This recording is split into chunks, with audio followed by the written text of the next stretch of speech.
السلام علیکم ورحمۃ اللہ وبرکاتہ. ان الحمد للہ نحمده ونستعینه ونستغفره ونعوذ باللہ من شرور انفسنا ومن سیئات اعمالنا. من يهده الله فلا مضل له ومن يضلله فلا هادي له. وأشهد أن لا إله إلا الله وحده لا شريك له وأشهد أن محمدا عبده ورسوله. أما بعد فإن خير الحديث كتاب الله وخير الهدي هدي محمد صلى الله عليه وسلم وشر الأمور محدثاتها وكل محدثة بدعة وكل بدعة ضلالة وكل ضلالة في النار. أعوذ بالله من الشيطان الرجيم. بسم الله الرحمن الرحيم. قاف والقرآن المجيد بل عجبوا أن جاءهم منذر منهم فقال الكافرون هذا شيء عجيب أإذا متنا وكنا ترابا ذلك رجع بعيد. وقال الله تبارك وتعالى في القرآن المجيد واعبدوا الله ولا تشركوا به شيئا. تمام قسم کی تعریفات و توصیفات اس اللہ رب العالمین کی لائق ہے، سوا ہے، جس نے ہم لوگوں کو پیدا کیا اور پیدا کرنے کے بعد ہمیں یوں ہی بھٹکتا ہوا نہیں چھوڑ دیا، بلکہ ہماری رشد و ہدایت کے لیے انبیاء اکرام کا سلسلہ جاری کیا. درود و سلام نازل ہو تمام انبیاء اکرام پر، خصوصاً ہمارے آخری نبی جناب اکرم محمد رسول اللہ صلی اللہ علیہ وسلم. محترم سامعین و سامعات، آج کے اس عظیم الشان جلسہ میں جس موضوع کے تحت کچھ باتیں رکھنا چاہتا ہوں وہ ہے توحید اور ہمارا معاشرہ. محترم سامعین و سامعات، ہمیں سب سے پہلے یہ چیز معلوم ہونی چاہیے کہ توحید اسلام کی بنیاد ہے. توحید پہلا فرض ہے جس کو دل و جان سے ماننا، اس کو قبول کرنا، اس کا اقرار کرنا ہر مسلمان پر لازم ہے. توحید وہ چیز ہے جس کے بغیر ایک انسان دائرہ اسلام کے اندر داخل نہیں ہو سکتا. توحید وہ چیز ہے جس کے لیے مسلمانوں اور کافروں کے درمیان جنگیں ہوتی رہی اور جس کے لیے نہ جانے کتنے مسلمانوں نے اپنی جانوں تک کو قربان کر دیا اور جام شہادت کو نوش کر دیا. تو جب یہ توحید انسان کی نجات کے لیے، انسان کی کامرانی کے لیے اتنا ضروری ہے، اتنا امپورٹنٹ ہے، اتنا اہم ہے، تو ہم یہ پتا کر لیں، یہ معلوم کر لیں کہ توحید کیسے ہے. جیسا کہ امام محمد بن عبد الوہاب رحمہ اللہ توحید کی تعریف کرتے ہوئے کہتے ہیں التوحید افراد اللہ سبحانہ بالعبادہ، یعنی توحید اکیلے اللہ تعالیٰ کی عبادت کرنے کا نام ہے. اور دوسری جگہ شیخ ناصر العمر کا کہنا ہے کہ التوحید شرعا افراد اللہ بحقوقہ وهو للہ ثلاثة حقوق، حقوق ملک وحقوق عبادت وحقوق اسماء وصفات. یعنی شریعت میں توحید اس کو کہتے ہیں کہ اللہ کے حقوق اکیلے اللہ کو دیے جائیں. اب وہ تین ہیں: ملکیت کا حق، عبادت کا حق اور اسماء و صفات کا حق. محترم سامعین و سامعات، آئیے ہم کلمہ توحید کے پہلے مفہوم کو سمجھ لیتے ہیں. کلمہ توحید لا الہ الا اللہ، یہ دو جز ہیں. لا الہ یہ ایک جز، الا اللہ یہ دوسرا جز. لا الہ اس کے معنی یہ نفی کرتا ہے، اس کے معنی ہوتا ہے کوئی معبود نہیں. اور دوسرا جز جو ہے الا اللہ، سوائے اللہ کی. یہ دو جز ہیں. توحید کا تقاضا یہ ہے کہ عبادت صرف اللہ کی جائے، رب صرف اللہ کو مانا جائے، اسماء و صفات میں اللہ کو واحد مانا جائے. اس کے ربوبیت میں، اس کے الوہیت میں، اس کے اسماء و صفات میں اس کو اکیلا مانا جائے، اس کو اکیلا گردانا جائے اور اکیلے رب کے لیے عبادت کی جائے۔ لیکن اگر ہم آج اپنے معاشرے کو دیکھتے ہیں تو اس کے بالکل برعکس دکھائی دیتا ہے۔ اگر ہم اپنے معاشرے کا جائزہ لیں تو ہمیں دیکھنے کو ملے گا کہ یہاں پہ توحید نام کی کوئی چیز ہی نہیں ہے۔ آپ اگر معاشرے کا جائزہ لیں گے تو آپ کو پتا چلے گا کہ ہمارے یہاں ہوتا کیا ہے۔ آپ جائیں اور جا کے دیکھیں کہ آج ہمارے معاشرے کے اندر کیا ہو رہا ہے۔ آج جائزہ لیں اس بات کا کہ لوگ جو مسجدوں سے فرار ہے، جو مسجدوں میں حاضری نہیں دیتے، جو مسجدوں میں نماز نہیں پڑھتے، جو دین سے نہیں جڑے ہیں، جو مدارس سے نہیں جڑے ہیں، وہ کہاں جاتے ہیں؟ جو رب کے آگے سرکش نہیں ہوتے ہیں وہ کہاں جاتے ہیں؟ جو رب کے آگے سر نہیں جھکاتے ہیں وہ کہاں جاتے ہیں؟ کہاں جاتے ہیں؟ جائیں آپ دیکھیں مزاروں پہ، جائیں آپ دیکھیں قبروں پہ، جائیں آپ دیکھیں غیر اللہ کے درباروں پہ، آپ کو ملیں گے وہ مسلمان جو کہتے ہیں ہم مسلمان ہیں، ہم توحید پرست ہیں۔ توحید کا تقاضا ہے کہ رب کو ایک مانا جائے، رب کی عبادت کی جائے اور اس میں کسی کو شریک نہ کیا جائے۔ لیکن ہمارے معاشرے میں دیکھا جاتا ہے کہ ہم غیر اللہ سے مدد مانگتے ہیں، ہمارے معاشرے میں دیکھا جاتا ہے کہ ہم غیر اللہ کو سجدہ کرتے ہیں، ہمارے معاشرے میں دیکھا جاتا ہے کہ ہم دوسروں سے یہاں تک کے جا کے اولادیں مانگتے ہیں۔ آئیے میں آپ کو بتانا چاہوں کہ یہ شرک ہے کیا۔ جہاں پر توحید کی بات ہوگی وہاں پر شرک بھی آئے گا، کیونکہ یہ شرک توحید کی ضد ہے۔ آئیے ہم دیکھتے ہیں شرک ہے کیا۔ شرک کے بارے میں اللہ رب العالمین قرآن مقدس میں فرماتا ہے ان الشرک لظلم عظیم، یقینا شرک سب سے بڑا ظلم ہے۔ حافظ ابن کثیر رحمہ اللہ کہتے ہیں کہ سب سے بڑا ظلم، اس سے بڑا ظلم کوئی ہو ہی نہیں سکتا، حقیقی میں نہیں ہو سکتا۔ جس نے آپ کو پیدا کیا، جس مقصد کے تحت پیدا کیا، آپ نے اس کو چھوڑ دیا اور غیروں کے در کو اپنا لیا۔ دوسری جگہ اللہ تعالیٰ ارشاد فرماتا ہے الذین آمنوا ولم یلبسوا ایمانہم بظلم اولئک لہم الامن وہم مہتدون، کہ جو لوگ ایمان لائے اور اپنے نفس کو ظلم سے آلودہ نہیں کیا، انہی لوگوں کے لیے امن ہے اور وہی ہدایت یافتہ ہے، ہدایت پانے والے ہیں۔ جب یہ آیت نازل ہوئی تو صحابہ اکرام تھوڑے سے پریشان سے ہو گئے۔ ان کو یہ بات سمجھائی جائے تھی کہ ہم میں سے ایسا کون ہے جو اپنے نفس پر ظلم نہیں کرتا ہے۔ جب نبی صلی اللہ علیہ وسلم کے پاس وہ لوگ حاضر ہوئے اور جب اس کے تعلق سے دریافت کیا تو آپ صلی اللہ علیہ وسلم نے کہا کہ یہاں پہ ظلم سے مراد وہ نہیں جو تم سمجھ رہے ہو، یہاں پہ ظلم سے مراد وہ ہے جو حضرت لقمان نے اپنے بیٹے کو نصیحت کرتے ہوئے کہا تھا۔ آج آپ جائیں معاشرہ کا جائزہ لیں کہ مسجدیں ویران ہیں اور مزاریں بھری ہوئی ہیں۔ آپ دیکھیں جو خود کو عاشق رسول کہتے ہیں، جو خود کو عاشق مصطفیٰ بتاتے ہیں، جو خود کو رب والا بتاتے ہیں، جو دوسرے پر بہتان لگاتے ہیں کہ ہم نبی کریم صلی اللہ علیہ وسلم کی شان کو کم کر کے بیان کرتے ہیں۔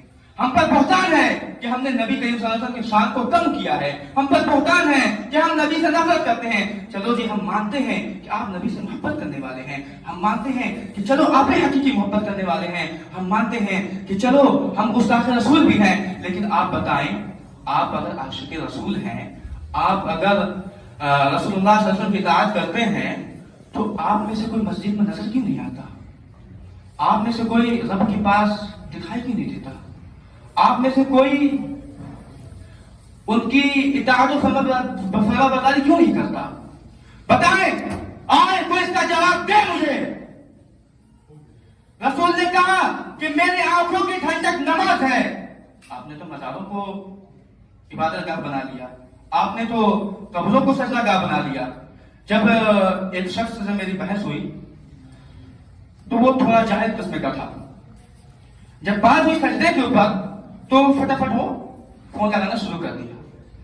اب اس نے فون لگایا ایک عالم کو، میں نے وہاں پہ ایک شرط رکھی کہ اگر جو کوئی ماں کا لال یہ بات ثابت کر دے کہ فلاں صحابہ نے نبی کریم صلی اللہ علیہ وسلم کی حیات میں یا ان کی وفات کے بعد ان کو سجدہ کیا ہو تو اللہ کی قسم میں آپ کے مسلک کو اپنانے کے لیے تیار ہوں۔ تو وہ عالم سے جب بات ہوئی میری تو وہ کہنے لگے ہاں سجدہ تو جائز ہے. جب میں نے ان کے سامنے شرط رکھی کہ آپ ایک حدیث لائیں صحیح سند کے ساتھ, تب کہتے ہیں جی یہ تو ہمارے یہاں جہلا کا طریقہ ہے, یہ تو ہمارے یہاں جاہل کرتے ہیں. تو جب یہ جاہل کرتے ہیں تو یہ کس کی ذمہ داری ہے کہ آپ غیر اللہ کی عبادت سے لوگوں کو نکالیں؟ یہ کس کی ذمہ داری ہے کہ آپ قبروں پر سجدہ کرنے سے لوگوں کو روکیں؟ یہ کس کی ذمہ داری ہے کہ آپ صرف اللہ کی عبادت کا حکم دیں؟ آپ نے تو لوگوں کو گمراہ کیا ہے, آپ نے اس دین کو بیچ دیا ہے, اس دین کو بیچ کر کھا گئے ہیں آپ. آج جو لوگ قبر پر جا کر مانگتے ہیں ان کے دلائل بھی بہت مضبوط ہوتے ہیں. اب وہ وسیلہ کی جب بات کرتے ہیں کہ ہم جو ہے ان کو خدا نہیں مانتے, ہم ان کو رب نہیں مانتے ہیں, بس ہم ذریعہ لگاتے ہیں. اور جب اس ذریعہ کی بات ہوتی ہے تو وہ دلیل دیکھیے کہاں سے دیتے ہیں کہ آپ جب چھت پر چڑھتے ہیں تو کیا بغیر سیڑھی کے چھت پر چڑھ سکتے ہیں؟ ہم وہی کہتے ہیں کہ نہیں, ایسا کیسے ہو سکتا ہے جی کہ ہم بغیر سیڑھی کے چھت پہ چڑھ جائیں؟ تو نعوذ باللہ جو یہ مثال دیتے ہیں وہ یہ ثابت کرنا چاہتے ہیں کہ اللہ رب العالمین ہمیں نہیں سن رہا ہے, اللہ رب العالمین ہمیں نہیں دیکھ رہا ہے, اللہ رب العالمین ہم سے بہت دور ہے. اور اس تک اپنی بات کو پہنچانے کے لیے ہمیں کسی ملے کی ضرورت ہے, ہمیں کسی ایسے شخص کی ضرورت ہے جس کو اپنا ٹھکانا نہیں ہوتا, جس کو یہ نہیں پتا ہوتا کہ ہمارے ہونے کیا والا ہے. اللہ رب العالمین نے شرک سے منع کیا اور فرمایا وَاعْبُدُوا اللَّهَ, تم سب اللہ رب العالمین کی عبادت کرو, وَلَا تُشْرِكُوا بِهِ شَيْئًا, اور اس کے ساتھ کسی بھی چیز کو شریک نہ کرو, کسی بھی چیز کو شریک نہ کرو. لیکن ہم دیکھتے ہیں کہ یا علی مدد, یا غوث مدد, یا خواجہ غریب نواز مدد, یہ کیا ہے, یہ کیا ہے, یہ کیا ہے, یہ کیا ہے؟ اب یہ کہتے ہیں ہم تو اللہ کو رب مانتے ہیں, تو ہم جو ہے وہ مومن ہیں, ہم توحید پرست ہیں. یاد رکھیں توحید کی 3 اقسام ہیں, توحید کی 3 قسمیں ہیں, ربوبیت, الوہیت, اسماء و صفات, اور یہ تینوں لازم و ملزوم ہیں, یہ تینوں لازم و ملزوم ہیں. اگر کوئی شخص ایک کو مانتا ہے 2 کا انکار کرتا ہے, یا 2 کو مانتا ہے 1 کا انکار کرتا ہے, تو رب کعبہ کی قسم وہ مومن نہیں ہو سکتا.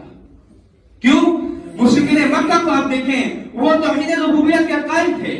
اللہ رب العالمین نے ان کا نقشہ قرآن مجید یوں کھینچا ہے وَلَئِن سَأَلْتَهُمْ, اے نبی اگر آپ ان سے سوال کریں مَنْ خَلَقَ السَّمَاوَاتِ وَالْأَرْضَ, کہ آسمان و زمین کو کس نے پیدا کیا, وَسَخَّرَ الشَّمْسَ وَالْقَمَرَ, اور سورج اور چاند کو کس نے مسخر کیا, کس نے کام پر لگایا, لَيَقُولُنَّ, تو قریب کہیں گے اللہ, کہ اللہ نے لگایا.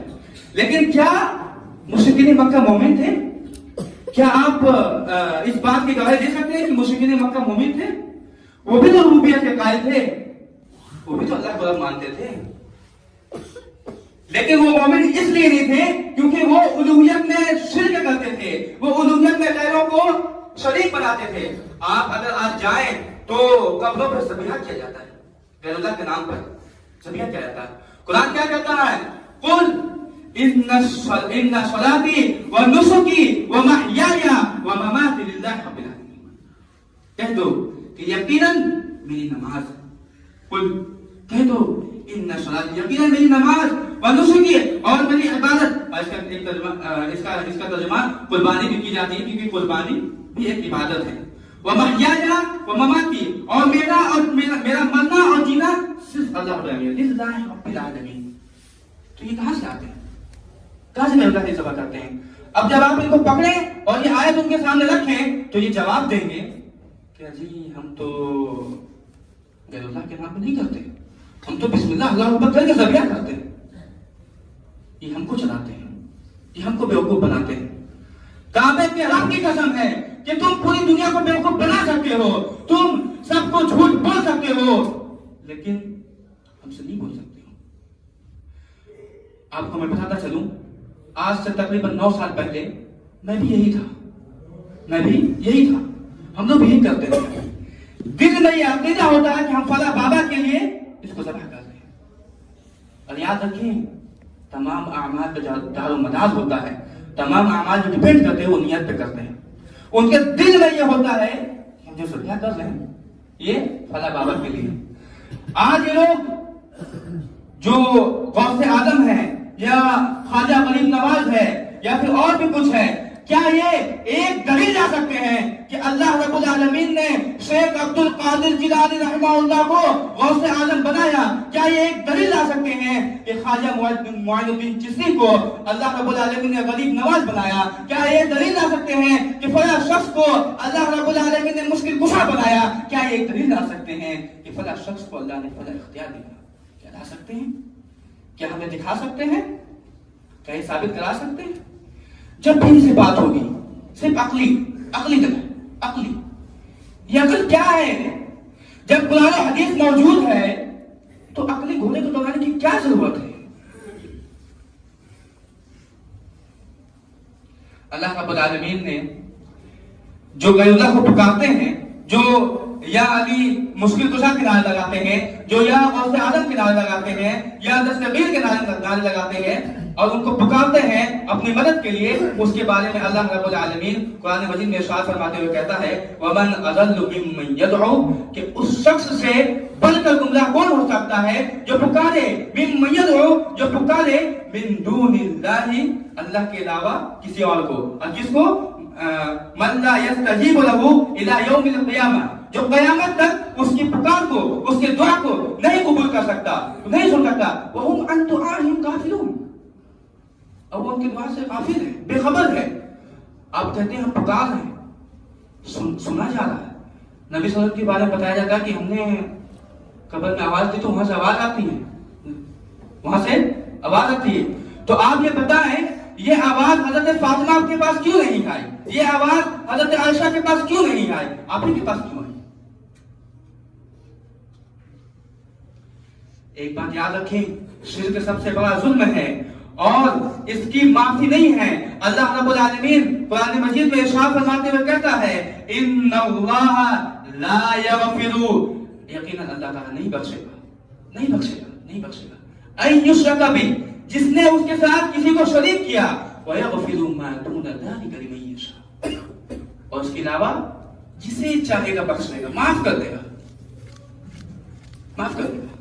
تو یاد رکھیں شرک یہ اتنا بڑا گناہ ہے، شرک یہ اتنا بڑا ظلم ہے کہ اللہ رب العالمین اس کو معاف نہیں کرنے والا، اللہ رب العالمین اس کو بخشنے والا نہیں ہے۔ آپ یاد رکھیں آپ جو یہ کر رہے ہیں یہ شریعت کے مخالف ہے، یہ توحید کے منافی ہے، اور جس شخص کا توحید مکمل نہیں وہ مومن نہیں، اور جو مومن نہیں وہ مسلمان کیسا؟ اللہ رب العالمین نے شرک کرنے والوں کا جو انجام بتایا ہے وہ اللہ رب العالمین نے قرآن مجید میں بتایا انه من یشرک باللہ فقد حرم اللہ علیہ الجنہ ومأواہ النار، کہ یقیناً جس نے اللہ کے ساتھ کسی کو شریک کیا، کسی کو شریک ٹھہرایا، اللہ رب العالمین تحقیق کہ اللہ نے اس کے اوپر جنت کو حرام کر دیا اور اس کا ٹھکانہ جہنم کر دیا۔ آج آپ دیکھیں یہ امت مسلمہ کہاں جا رہی ہے؟ یہ جہنم کے دہانے پہ جا رہی ہے، یہ تباہی کے دہانے پہ جا رہی ہے۔ آج ہم نے رب کے در کو چھوڑ دیا، غیروں کے در کو اپنا لیا۔ آج یہ کہتے ہیں کہ ہاں جی ہمیں تو اللہ پر بھروسہ ہے، آنکھ بند کر کے بھروسہ ہے، نعوذ باللہ، ایسا کیسے ہو سکتا ہے کہ ہم اللہ پر ایمان نہ لائیں، اللہ پر بھروسہ نہیں؟ تو اگرچہ بھروسہ ہے تو مسجد ویران کیوں اور مزار آباد کیوں؟